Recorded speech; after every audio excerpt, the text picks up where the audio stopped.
to try and figure out what's going on. We still don't really have a plan. We don't know everybody. It's everybody's best guess, but we're still waiting for some reports to kind of say, what are we going to do? How are we going to move forward? So there is just at the head of the Deval River where it was just coming down. So really from a flood, when it first started, it was like, oh, it didn't look, this was. And then these were just some of the briefing updates that I was receiving, just to kind of give you an idea of some of the essential services that were happening. So what they were doing is because the sewage problem, they had to order all these big bladders, they had to wait for them to come up on a plane, but they were having people come and going, does anybody have any ideas what we can do? So they were finding bladders, ordering pumps and hoses so they could do their pump out. Actually, with some regulations, they had got a point where they're able to dump into the fjord until they're able to get these resources into the community. So it was again going through some of the federal departments to get that information for that relaxation of the waiting for the water delivery. They actually set up hoses from the station, from the water point station. It ran across the bridge and how they were standing just to get it across the bridge, and then having a pump station there. It was taking a lot longer for the guys to do the delivery, but at least they were able to have water delivery. And then again, garbage.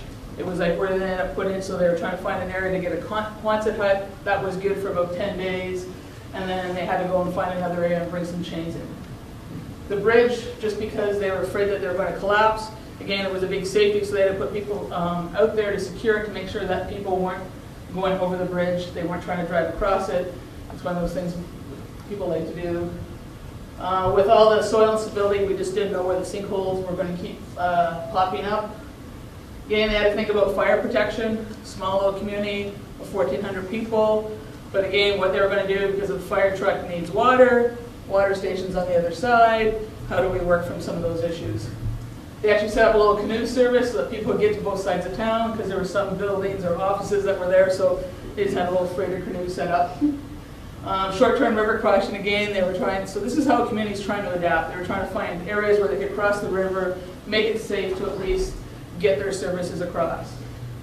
Even though this happened in June, it was something, the replacement bridge, they're in the middle of this emergency, they're now having to find a way, because their sea lift time to get a new bridge into town was very close. So it was one of those things where it was like, okay, we know that we need a new bridge, we got to find one. They just had to order one, but they had to have a deadline because they had to leave Montreal by a certain date if it was going to get up there this year, so that they'd be able to start building it. We still don't know where we're going to build it yet, but it was just, those are the things. They're in the middle of this emergency, trying to deal with these issues, and then all of a sudden, they're going, oh, we better hurry up and order this new one. And just locally, they were doing a lot of community radio stations, so it just goes down to the basics to get information out.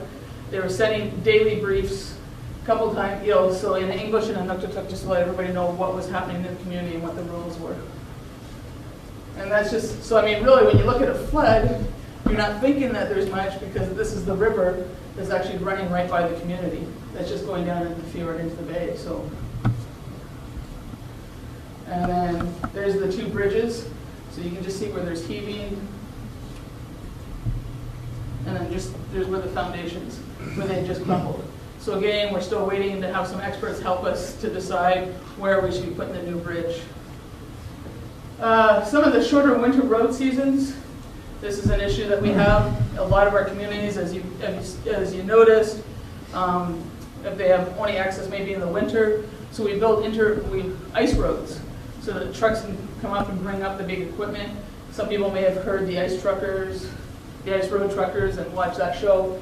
Well, that's up, and a lot of our mines that are outside of Yellowknife, that is actually how they get all their big equipment for their big mine equipment in for the year.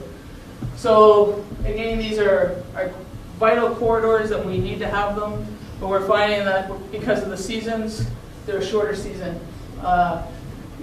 They're saying it's 40% shorter than in 1985. The big example was, I think it was in 2005 or 2006, the Kellie mine. So it's 300 kilometers northeast of Yellowknife. These guys drive over land and over ice to get into the mine, and usually they have a window of those 8 to 12 weeks for everything to be delivered. So you'll see all of a sudden these trucks showing up in Yellowknife, everybody's starting their staging to start. So in 2006, this was cut in half, and their season stopped. And what happened is that they then had to fly everything into the community. And that was expensive because it was all these big pieces that normally you couldn't fly, so they're now renting Hercules aircraft to get them in and making 20 flights a week as opposed to 7, so they tripled the number of flights to get in there. So that cost them millions of dollars. Well, the thing is, okay, that's a mine. Some people say, yeah, but it's also the same thing happens to our communities. They get cut off. This is their time. They're bringing fuel and they're bringing all their shipment in for the year. So everything can go in because it's heavier, so it's cheaper than going by air. So this is the time they're going in. So by these shorter ice roads, it's really impacting getting the essentials into the communities.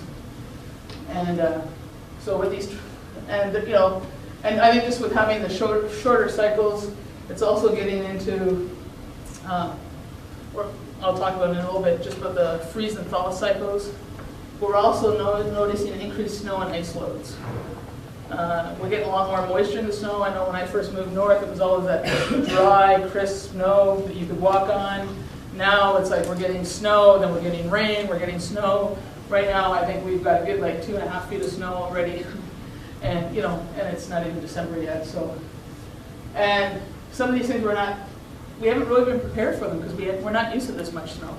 We're not used to having this much, you know, load. And in 2004, in one of our schools in Nunavut, we actually had the roof collapse. Luckily, it was 20 minutes before the school was to open, so there was no children, there was nobody hurt, but it really woke us up. It was one of those things going, ooh, what caused this? And when they went through and actually did an investigation from the top down, yes, the snow load did cause a problem, but they also found that because of the permafrost, the piles had shifted, and that was caught, and it was just compounding the issue.